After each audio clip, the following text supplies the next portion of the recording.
What's up, Dreamer Tribe? How are you all doing? Well, I hope. For today, I'm going to be giving my first impressions review on the recently released Little Dragons Café from Axis Games.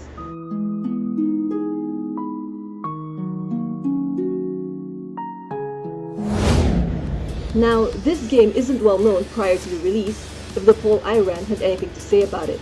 Not to mention, there's very little interest about it as well. So I hope that this would give a little bit of information about the game that the trailers and the early footages didn't provide. As this is just an early impression, which is to be expected as the game has just been released yesterday and I have only played it for a couple of hours, there may be information here that is lacking, such as post-game content and stuff that are further along in the story. As such, I may end up posting an updated review in the future. Also, as that is the case, I hope you guys will give me some leeway on how I present this video. But before we begin, we publish new content almost every day, so be sure to hit that subscribe button and become a part of the Dreamer Tribe. Click on the bell icon as well to be included in our notification squad and be informed whenever new videos come out. All set? Then let's get right down to it.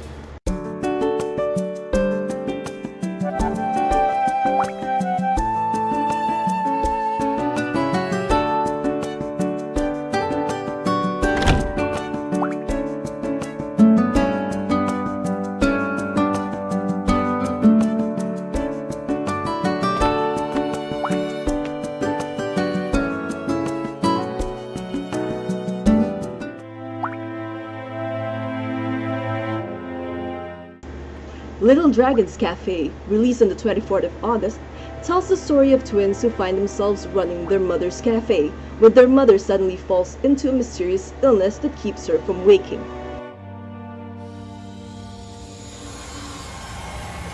Upon the arrival of a mysterious old man who looked very much like Gobber from How to Train Your Dragon, and also just wearing a sack and floating, they are informed by him that their mother isn't completely human, that she has the blood of a dragon within her.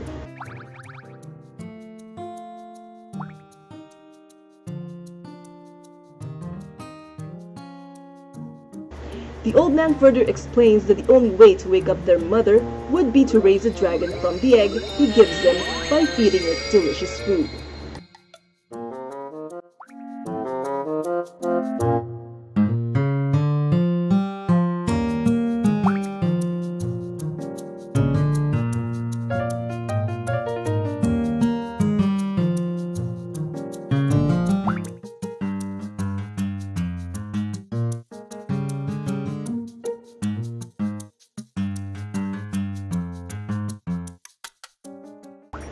Though the story is as far-fetched as can be, and at the moment of my playthrough has yet to reveal why food has anything to do with it other than for gameplay purposes, the dialogue in the game is not so bad. If anything, it is quite entertaining and well written, giving the players a sense of each character's personality.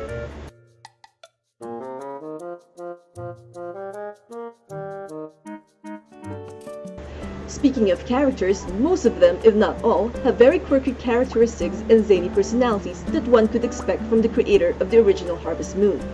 So far, in my playthrough, I have met Pappy, a magician who claims he isn't a magician but does things magicians do, like upgrading a cafe with a poof. The three old men whose names are basically just their character descriptions.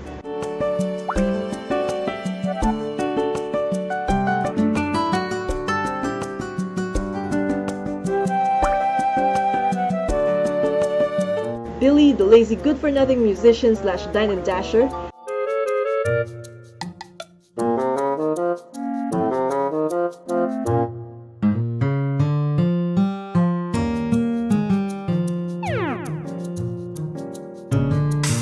Eponema, who is not to be mistaken as a slipper brand and who can go from calm to Super Saiyan Berserker in a snap of finger.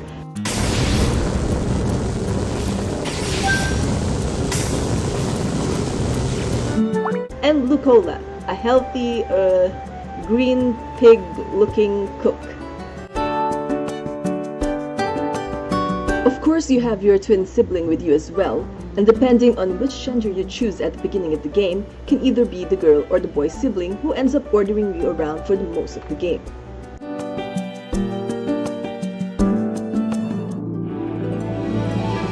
Graphically, The game looks beautiful, vivid, and colorful in its cel-shaded children's storybook-like presentation.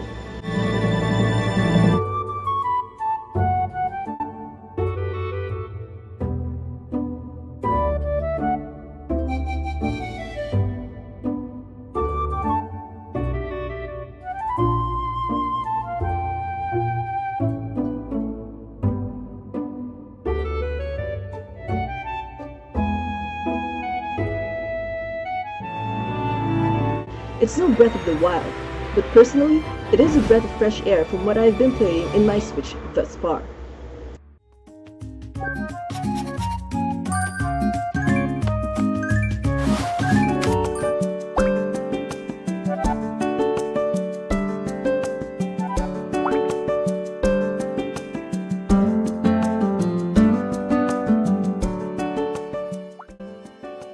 The music is as one would expect in a Harvest Moonish game, which is calming.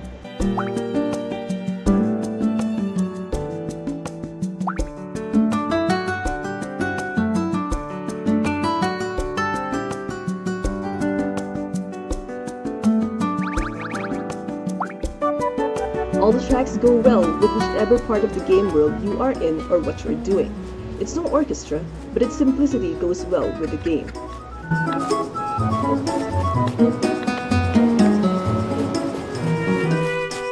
Having said that, however, this game is not simple. There's so many things to do, and the gameplay offers much variety in doing them.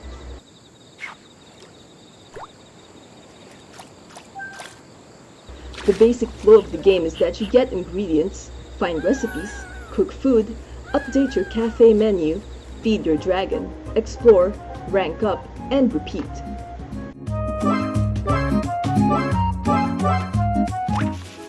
Ingredients can easily be found by stepping out of the cafe and foraging, fishing, or harvesting the various points of interest in the map.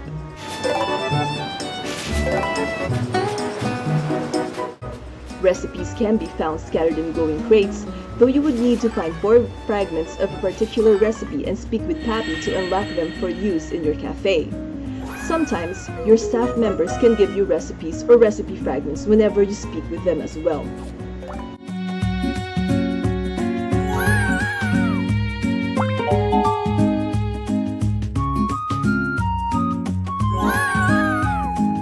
Cooking isn't as simple as selecting the ingredients and just pressing A to cook either.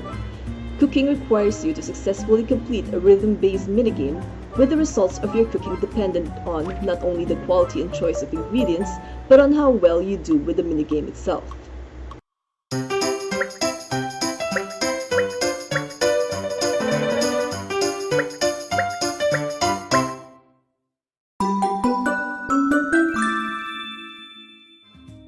I have also noticed each recipe plays a different music for its rhythm minigame each time you cook, and the music is randomly generated. The minigame increases in difficulty the more complicated the recipe is as well.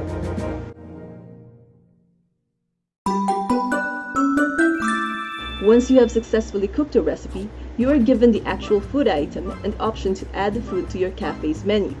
You have 10 slots for the cafe menu that you can change whenever you like. The food items you obtain can be used to feed your dragon, or rather, the only purpose I have found in them is for feeding your dragon to recover its stamina, which I believe is your stamina as well whenever you're out exploring. Some food items have a particular characteristic in them as well that would allow you to change your dragon's color, though I have yet to change mine. Exploration is a vital point in the game as well, as that is the only way you can get ingredients and upgrade your recipe list. Of course, with exploring comes danger, as there are monsters that can try to attack you. Though there isn't any health points in this game, Little Dragons Café changes up the effects of being attacked by these monsters or wild beasts. What LDC does is that if you are attacked, you lose any food item you have in your possession. Now, early on in the game, this may not seem much, but the more you unlock other places to explore, the more you would need these food items to replenish your dragon's stamina and keep going.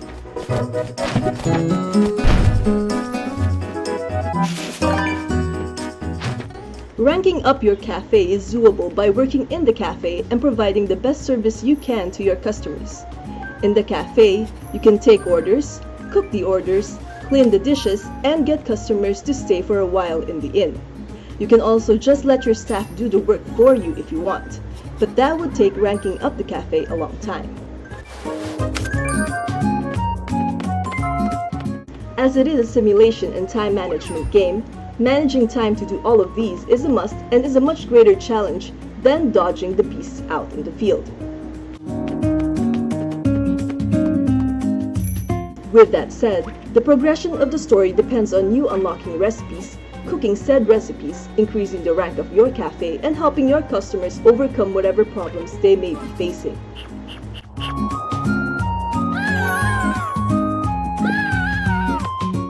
And though this game has quite a variety and a nice blend of different minigames and gameplay mechanics, it can get quite repetitive and boring to those who do not enjoy these types of games and would rather play something that requires them to shoot at zombies.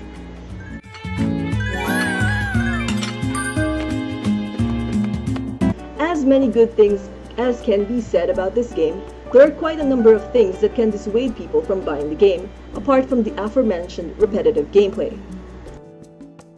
The first and foremost noticeable one is the amount of loading screens. Right off the bat, everything begins and ends in loading screens. Though the loading screen isn't that long, the instances are quite plentiful.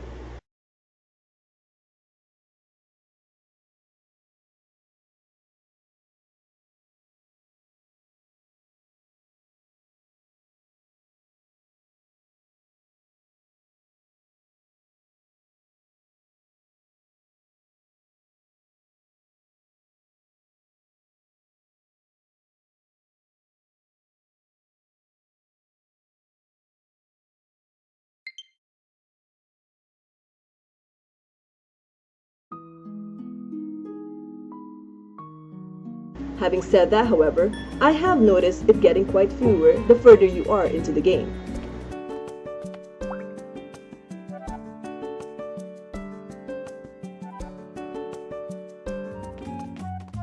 Second is the lag.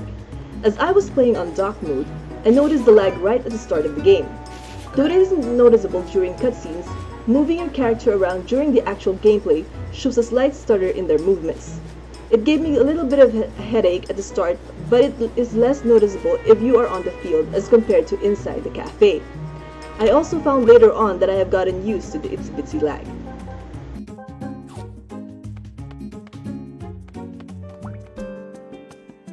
There are also no voice acting in the game, which I suppose could be a good thing if they couldn't find decent voice actors. Though not really something to complain about, I would have preferred there being voices to the characters in this game, as that would have given them, well, more character.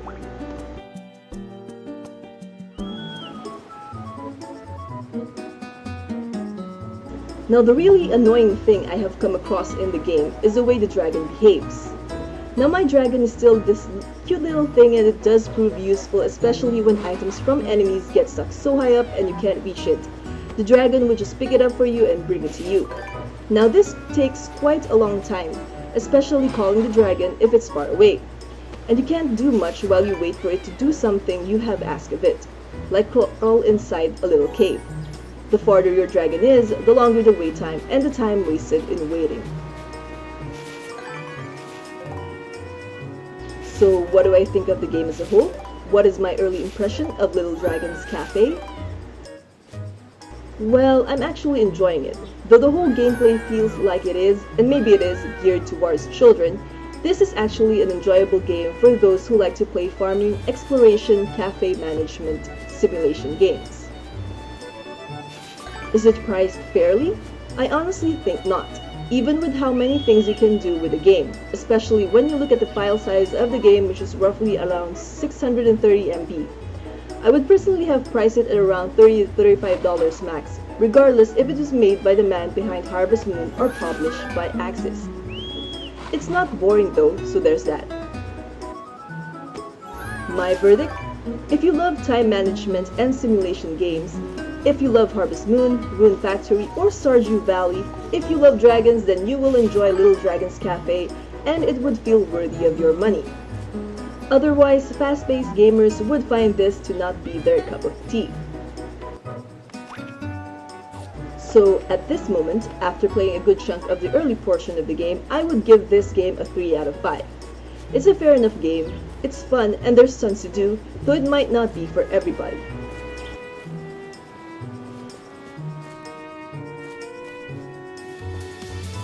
Now, before we end, I would like to give a shout out to Crazy Scar's channel.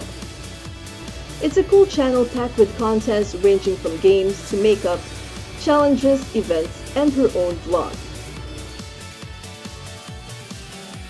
Well, that's all the time we have for today. I hope this video proves somewhat helpful to those who are wondering what Little Dragons Café has to offer, what it's about, and stuff like that. I know we weren't given much in all the promos for the game, and there's little hype about this game, but really, Little Dragons Café is enjoyable.